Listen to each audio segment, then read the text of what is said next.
Hello, welcome to all of you. आज हम पढ़ेंगे एप्लीकेशन ऑफ क्वांटम मैकेनिक्स। तो इसमें हमारा जो पहला टॉपिक होगा वो होगा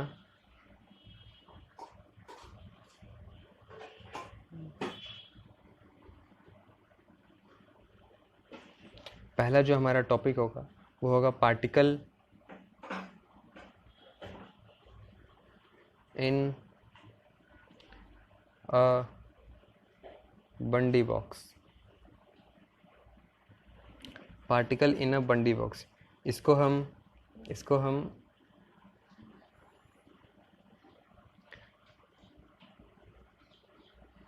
इनफाइनाइट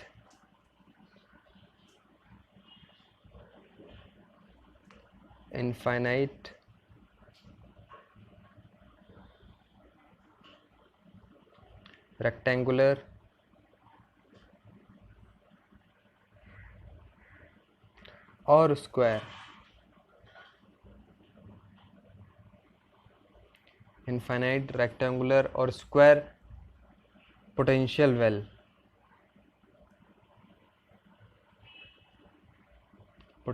वेल भी कहते हैं। ठीक है, तो आइए स्टार्ट करते हैं।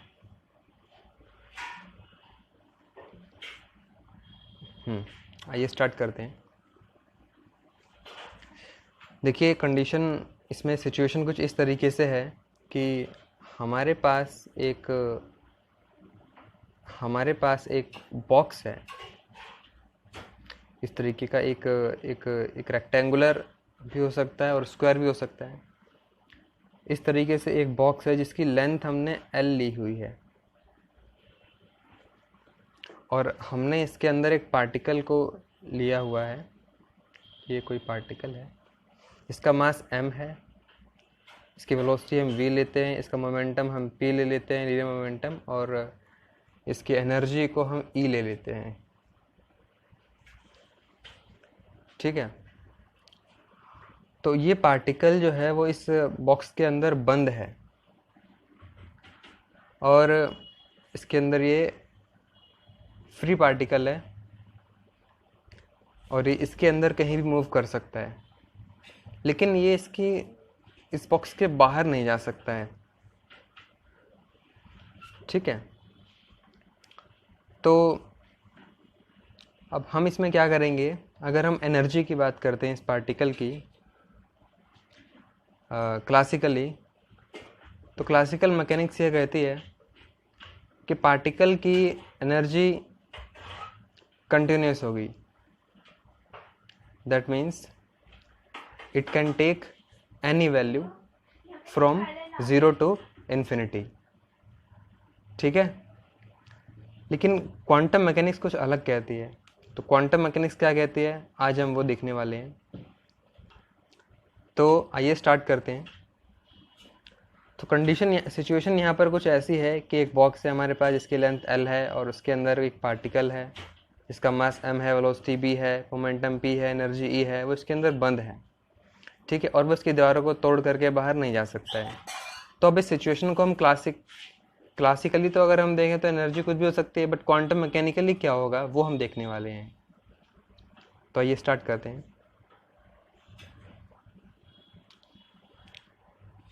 तो अब हम क्या करते हैं कि जो हमारा पार्टिकल है, जब वो इस तरीके से बॉक्स में बंद है, तो कुछ बाउंड्री कंडीशंस हैं हमारे पास। उन बाउंड्री कंडीशंस को हम नंबर बाय नंबर देखते हैं।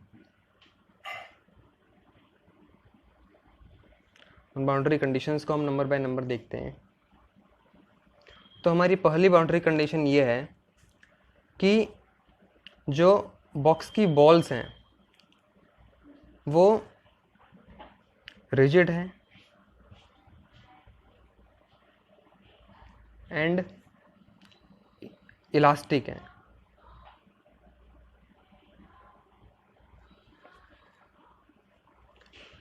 ठीक है, तो this is our first boundary condition, that the balls of the box is rigid and elastic.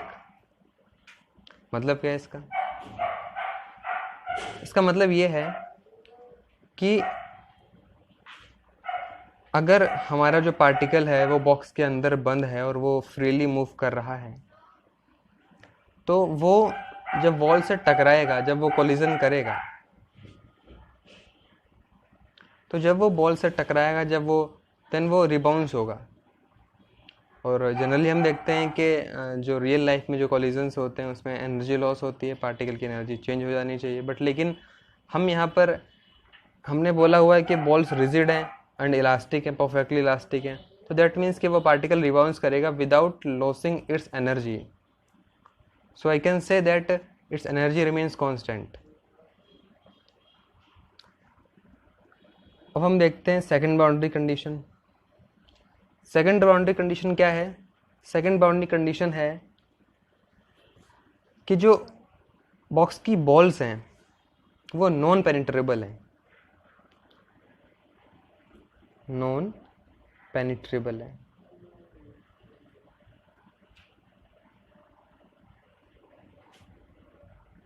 Penetrable, ठीक है। दैट मीन्स के पार्टिकल हमारा उस बॉक्स की दीवारों को तोड़ करके बॉक्स से बाहर नहीं जा सकता है, इसका यह मतलब है।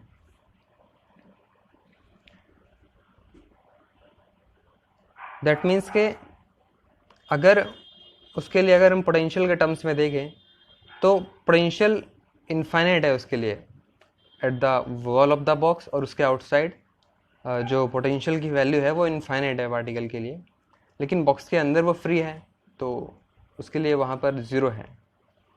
अब हम थर्ड बाउंड्री कंडीशन देखते हैं। थर्ड बाउंड्री कंडीशन है कि जो बॉल्स हैं हमारे, जो बॉक्स है हमारा, वो वन डायमेंशनल है, ठीक है। हमारा बॉक्स कैसा है? वन डायमेंशनल है, वन डायमेंशनल बॉक्स है हमारे पास। दैट मीन्स के particle can move only in a straight line, ठीक है। अब हम फोर्थ बाउंड्री कंडीशन देखते हैं। फोर्थ बाउंड्री कंडीशन ये है कि जो हमारा पार्टिकल है वो फ्री है inside the box. Inside the box particle is free.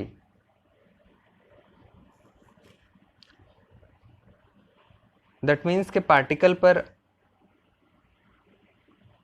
जो कोई फोर्स एग्जर्ट नहीं हो रहा है, जब वो बॉक्स के अंदर है तो कोई फोर्स नहीं है, वो फ्रीली कहीं भी मूव कर सकता है, and hence its moment it's potential energy is zero inside the box, and because it cannot go outside the box through penetrating the wall of the box, so it means the potential is infinite outside the box. Okay, so these are the boundary conditions. The box, the wall of the box are rigid and elastic, perfectly elastic. Second is non-penetrable. Third is our box is one dimensional, and fourth is free particle. Particle free है, वो freely कहीं move कर सकता है, उस पर कोई भी बाध्यता नहीं है। तो चलिए आगे देखते हैं।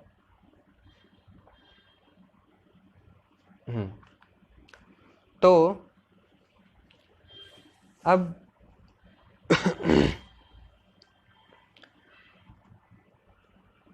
इसमें आप देख सकते हैं, हम इसको सॉल्व करने के लिए श्रोडिंगर इक्वेशन का यूज़ करने वाले हैं।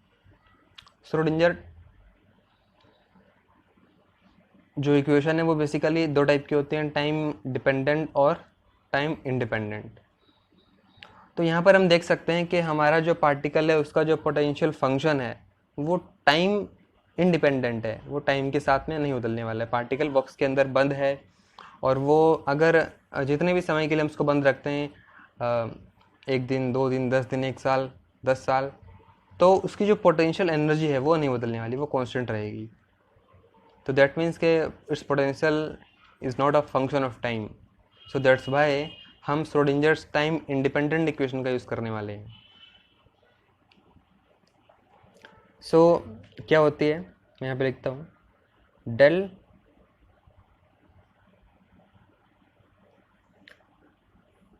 Del two psi over del x square, plus 2m over h cut square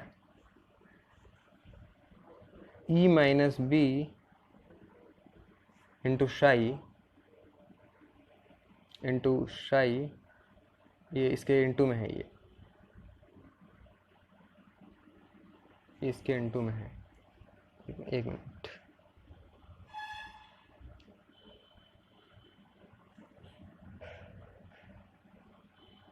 ये whole thing is under the bracket and this is outside the bracket, so ये चीज़ इसके मल्टीप्लाई में है, ठीक है, इंटू में है शाई, इज इक्वल टू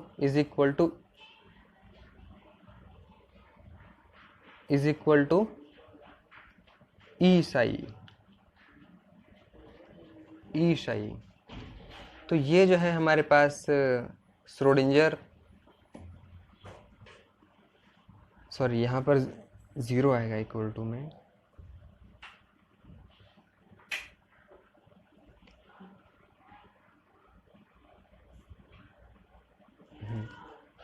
तो इक्वल टू 0, तो ये हमारे पास श्रोडिंजर टाइम इंडिपेंडेंट इक्वेशन है। इसका हम यूज़ करेंगे, इसको सॉल्व करेंगे, जिससे कि हमको हमारे पार्टिकल की जो एनर्जी के बारे में इंफॉर्मेशन हमको मिलने वाली है कि वो कंटिन्यूस है या डिस्क्रीट है, उसके बारे में, ठीक है। तो आइए अब देखते हैं। अब हमें हमारा जो काम है वो हमें यह है कि हमें इसको सॉल्व करना पड़ेगा, और यहाँ पर बे फंक्शन साई को हमें कैलकुलेट करना है, ठीक है, जो कि हमको पार्टिकल की स्टेट्स के बारे में बताएगा, एनर्जी की स्टेट्स, और उसकी देखते हैं। तो अब देख सकते हैं, अब हम जो हमारी सिचुएशन थी उसको हम ग्राफिकली अगर दर्शाएं, तो हमको पहले पोटेंशियल को हम डिफ़ाइन कर देते हैं कि पोटेंशियल का क्या होने वाला है। पहले हम पोटेंशियल को डिफ़ाइन कर देते हैं, फिर उसको हम ग्राफिकली रिप्रेजेंट करते हैं।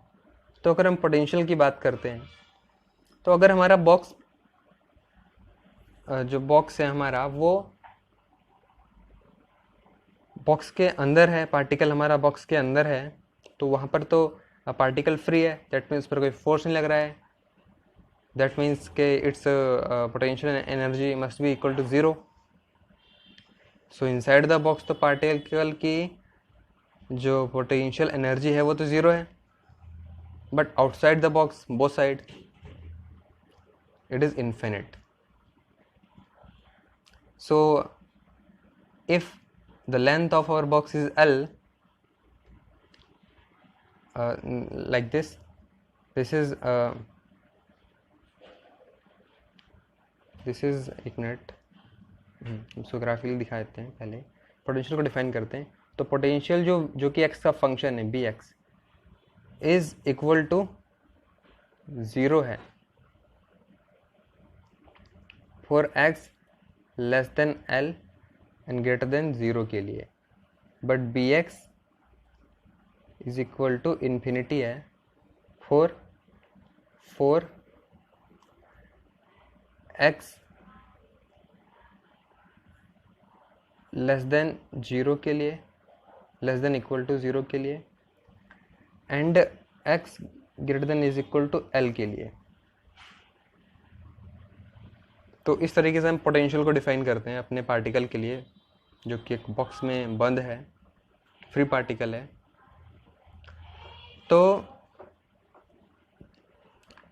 अब हम अपनी श्रोडिंगर इक्वेशन को अप्लाई करते हैं और उसको सॉल्व करते हैं और फिर देखते हैं कि क्या होता है। तो अगर हम इसको ग्राफिकली दिखाएं तो इस तरीके से ये हमारे पास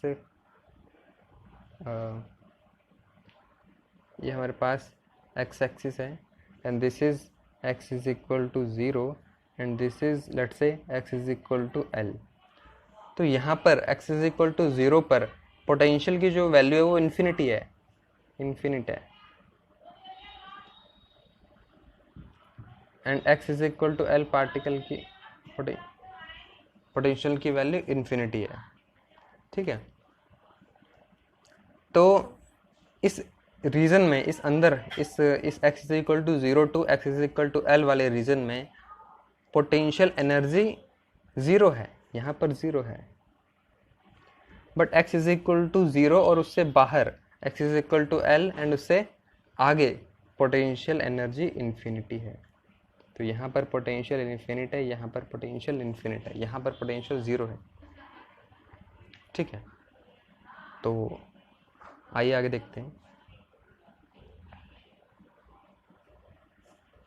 अब देखिए, हमारा जो पार्टिकल है वो उस एल लेंथ के अंदर ही कहीं ना कहीं रहता है, वो उसको बाहर, उससे बाहर नहीं जा सकता है, वो एल लेंथ में ही कन्फाइंड है। हमारा जो पार्टिकल है वो उस एल लेंथ के अंदर ही रहने वाला है कहीं। ये देखिए, ये बॉक्स था हमारा, ये अगर हमारा बॉक्स है और ये हमारा पार्टिकल है, तो ये जो एल लेंथ का ये जो बॉक्स है, पार्टिकल इसके अंदर ही रहने वाला है। वो यहाँ से जाता है, बॉल से स्ट्राइक करता है बॉल को, देन फिर वो रिबाउंस हो जाता है, रीबैक हो जाता है। और जब वो इधर आता है तो इधर जब दीवार को हिट करता है, देन फिर वो रिबाउंस हो जाता है। तो पार्टिकल जो है हमारा, वो इस बॉक्स की बॉल्स को पेनिट्रेट करके बाहर नहीं जा सकता है, वो इस एल लेंथ के बॉक्स के अंदर कन्फाइंड है। तुम कह सकते हैं कि जो वेव फंक्शन है, it must be finite because the length of the box is finite. So psi x must we have finite value, because since the particle remains within the box of length L, वो इसके अंदर रहने वाला है, इसके बाहर जा ही नहीं सकता है। तो वेव फंक्शन जो होगा, जो कि हमको हम कह सकते हैं कि हमको प्रोबेबिलिटी देता है पार्टिकल की, तो वो एक फाइनाइट वैल्यू हमको मिलने वाली है। ठीक है, और हम ये भी कह सकते हैं कि इसको मैथमेटिकली अगर लिखें तो 4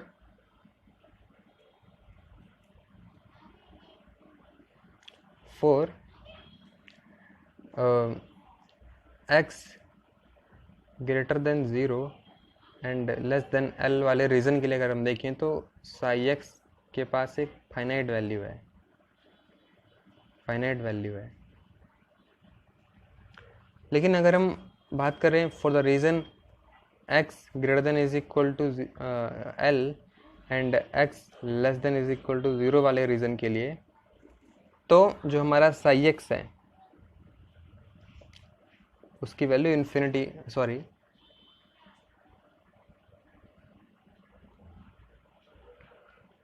उसकी वैल्यू जो है वो 0 होने वाली है, बिकॉज कोई प्रोबेबिलिटी है ही नहीं पार्टिकल की आउटसाइड द बॉक्स पाए जाने की। तो इसलिए साई x जो है वहाँ पर 0 है। ठीक है, आइए आगे बढ़ते हैं।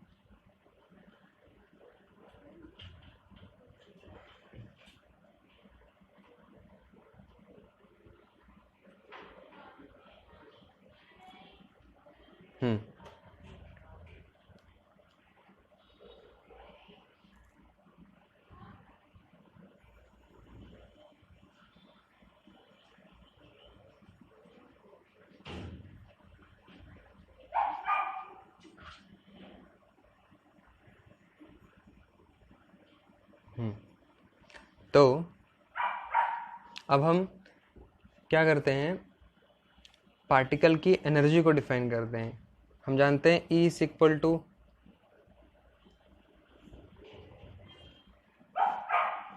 काइनेटिक, पार्टिकल की जो पोटेंशियल एनर्जी है इनसाइड द बॉक्स, तो वो तो 0 है, और पार्टिकल जो है वो मूव कर रहा है, तो उसकी एनर्जी जो है वो केवल काइनेटिक एनर्जी ही होगी। Then we can write E is equal to half mvx square. So this is the particle's total energy of the particle inside the box.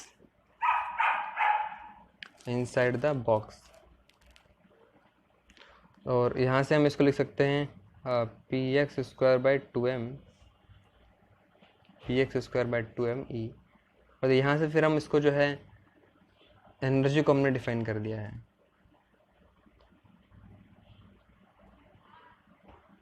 ठीक है, आइए अब आगे देखते हैं। तो अब हम इसको एक बार ग्राफ बनाते हैं।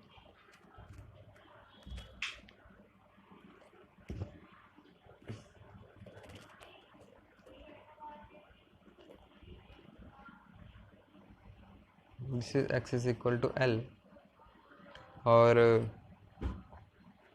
Suppose this is our region first, this is second and this is third say. Then for second reason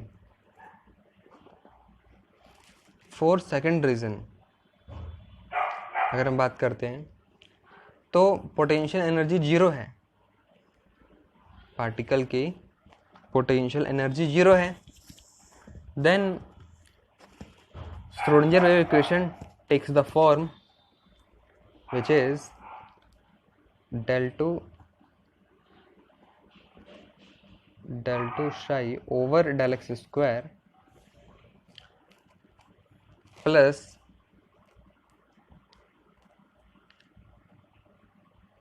plus 2m over h cut square e minus v। तो v तो ज़ीरो है तो e आ जाएगा और psi आ जाएगा and इस equal to zero आ जाएगा। ठीक है, अब हम इसको सॉल्व करते हैं। अब इसको हम जो है के स्क्वायर एज्यूम कर लेते हैं, इसको हम के स्क्वायर एज्यूम कर लेते हैं।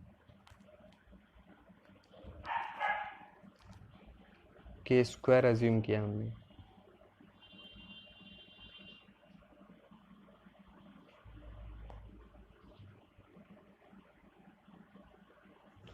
के स्क्वायर हमने इसको एज्यूम कर लिया, तो हमारे पास इक्वेशन जो है वो आ जाएगी del 2 psi over del x square, del 2 psi over del x square plus del 2 psi over del x square plus k square psi is equal to zero. And this is a second order differential equation. जब हम इसको solve करेंगे तो हमारे पास जो है हमको साई की वैल्यूज़ मिलेगी, वो होगी psi is equal to A sine k x plus A sine k x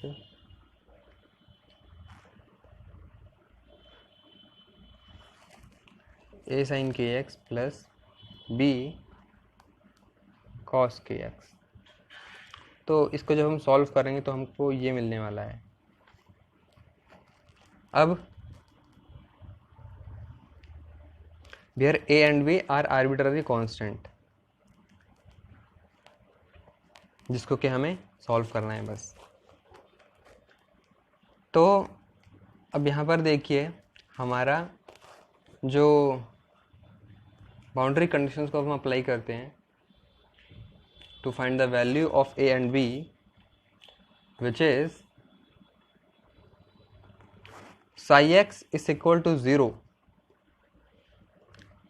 for when x is equal to 0 and x is equal to L। First boundary condition जो है हम वो लगा देते हैं कि जो psi x है वो हमारा 0 होगा at x is equal to 0 and L। तो जब हम ज़ीरो पुट करते हैं उस वैल्यू में, तो हमको साई की जो वैल्यू मिलने वाली है वो मिलेगी ए sine k x, A sine k x. ठीक है, अब जब हम एल पुट करते हैं और साइज को ज़ीरो पुट करते हैं तो हमको जो है वैल्यू मिलने वाली है साई एक्स की zero is equal to A sine k x, A sine k L, A sine k L. अब इस इक्वेशन को अगर हम देखें और ए की वैल्यू को निकालते हैं तो देखिए यहाँ पर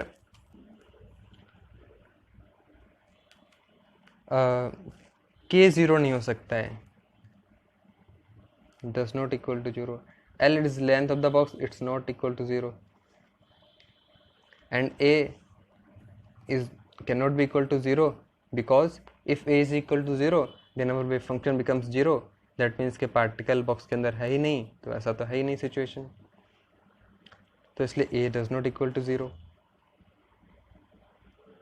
तो ना K equal to 0 है, ना L equal to 0 है, ना A equal to 0 है. So that means के साइन और K इंटू एल भी 0 नहीं होने वाला है क्योंकि ना K 0 ना L 0 है.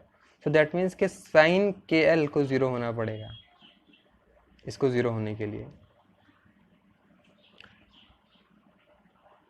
So this implies that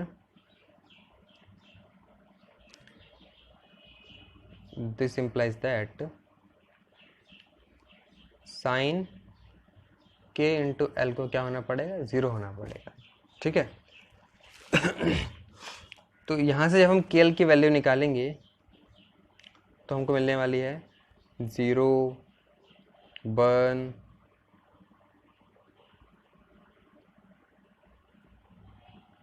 0, pi, 2 pi, 3 pi, dot dot dot, last में आ जाएगा n पाई. ठीक है. लेकिन अब यहाँ पर फिर से वही, हम 0 को नहीं ले सकते, वी कैन नॉट टेक 0, है ना, कांट टेक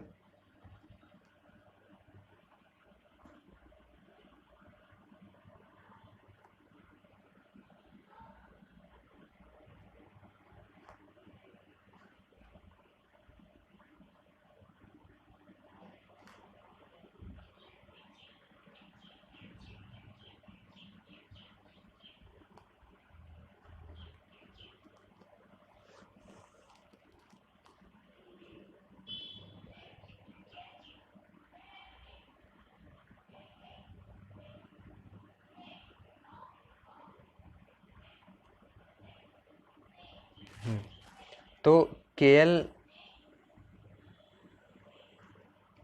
इंटू एल को 0 होने के लिए जो है हमको जब वैल्यू मिलेगी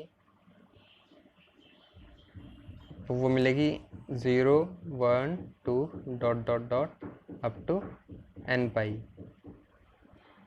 अब यहाँ पर जो है ये 0 नहीं हो सकता है, k L does not equal to 0, because अगर के एल 0 होता है तो हमारा वेव फंक्शन जो है के एल 0 हो जाता है तो ए 0 हो जाएगा. दैट मीन्स के हमारा वेव फंक्शन 0 हो जाएगा. दैट मीन्स के पार्टिकल फिर से हमको बॉक्स के अंदर नहीं मिलने वाला, तो ये तो सिचुएशन है ही नहीं. So therefore k does not equal to 0. That means k l is equal to n पाई, where n is equal to 1, 2, 3, 4, 5, 6 etcetera. ठीक है. तो यहाँ से हम k की वैल्यू को जो है निकाल सकते हैं. k is equal to n pi by l.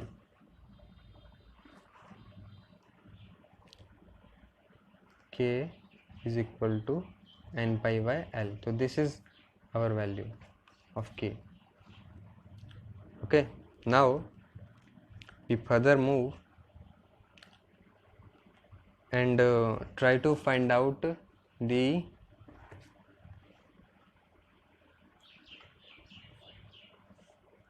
and also we cannot take the negative values of n, because if we take the negative value then it will simply repeat the corresponding value of positive n and do not give the independent solution. ठीक है. तो हमको जो है independent solution नहीं मिलने वाले हैं. और यहाँ पर हम ये भी कह सकते हैं कि हम n को 0 इसलिए नहीं ले सकते हैं बिकॉज अगर हम n को 0 लेते हैं तो k इंटू एल 0 हो जाएगा, एंड विच मीन्स कि जो मोमेंटम होगा वो 0 हो जाएगा.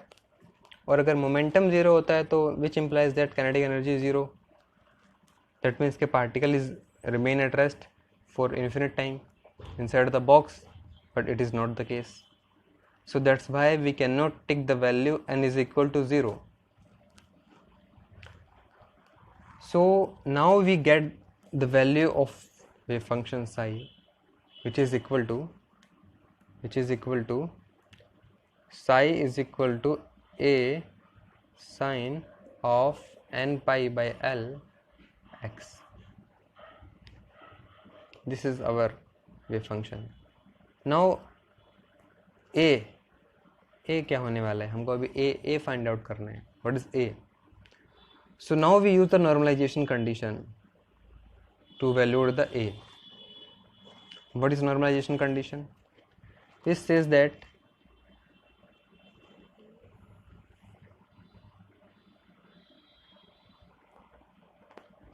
Integration from 0 to l of mod psi square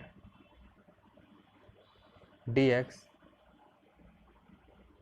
is equal to 1. This is the normalization condition which should be satisfied by the wave function. So when we apply this condition and try to solve to try to find out the value of a, then we get a is equal to square root of 2 by l. Then now our wave function, our solution is complete, and we get psi is equal to square root of 2 by l sine of n pi x over l.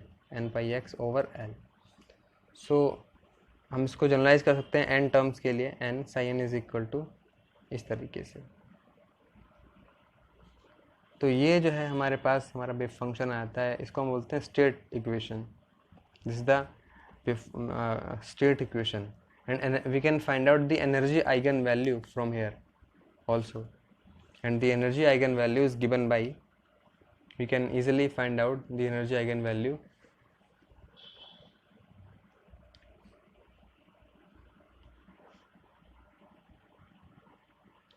You know k is equal to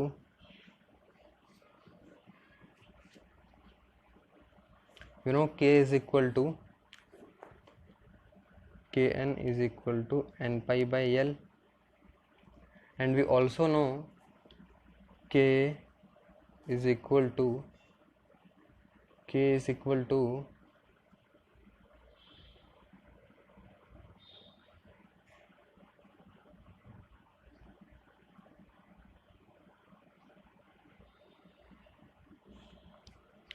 2 pi over lambda. We can also write this 2 pi p over h, which is equal to p over h cut. This is the, and from here we get p is equal to k h cut. We get p is equal to pn is equal to k h cut. P is equal to k h cut, kn h cut. Okay, so this is the momentum eigenvalue, and from here we can calculate the energy eigenvalue, which is equal to En is equal to Pn square by 2m. So we get simply here n square pi square h cut square over 2m l square. So this is the energy eigenvalue of the system. So from here you can easily see that the energy of the particle is not just continuous. It must have discrete energy values. Okay, so thank you.